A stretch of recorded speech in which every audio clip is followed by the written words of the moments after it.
बच्चों, आपने सबक पढ़ लिया। चले अब हम मश्क करते हैं। मश्क। सवाल नंबर 1। सबक के मुताबिक दर्ज झैल सवालात के जवाबात लिखिए। अलिफ। कामरान और असद टेलीफोन का खेल कैसे खेल रहे थे? कामरान और असद ने माचिस की 2 डिब्बियां लीं। उन्होंने लंबे धागे के सिरे पर डिब्बियां जोड़ दी। वो इन डिब्बियों को फोन की तरह बनाकर एक दूसरे से बात करने लगे।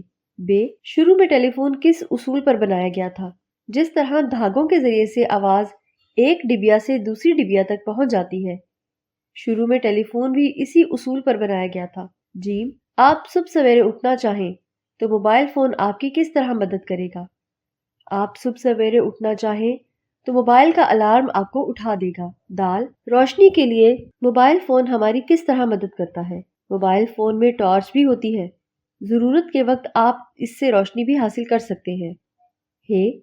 मोबाइल फोन के क्या नुकसानात हैं? जहां मोबाइल फोन के फायदे हैं, वहां कुछ नुकसानात भी हैं।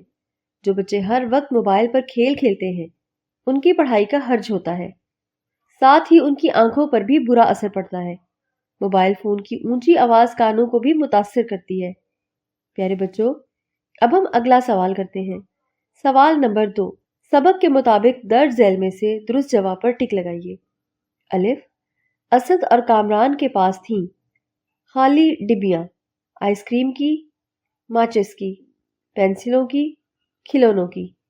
इसका दुरुस्त जवाब है माचिस की। बे। खाली डिब्बियों को जोड़ दिया गया।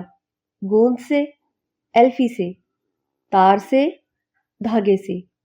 इसका दुरुस्त जवाब है धागे से। जीम। असद और कामरान ने डिब्बियों को बना लिया। टेलीविजन की तरह, टेलीफोन की तरह, रेडियो की तरह, इंटरनेट की तरह। इसका दुरुस्त जवाब है टेलीफोन की तरह। दाल। डिब्बियों के खेल में आवाज पहुंचती है इशारों से, डिब्बियों से, धागों से, चिल्लाने से। इसका दुरुस्त जवाब है धागों से। हे। बच्चों के हर वक्त मोबाइल पर खेल खेलने से हर्ज होता है।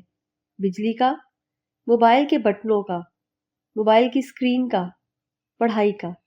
इसका दुरुस्त जवाब है पढ़ाई का।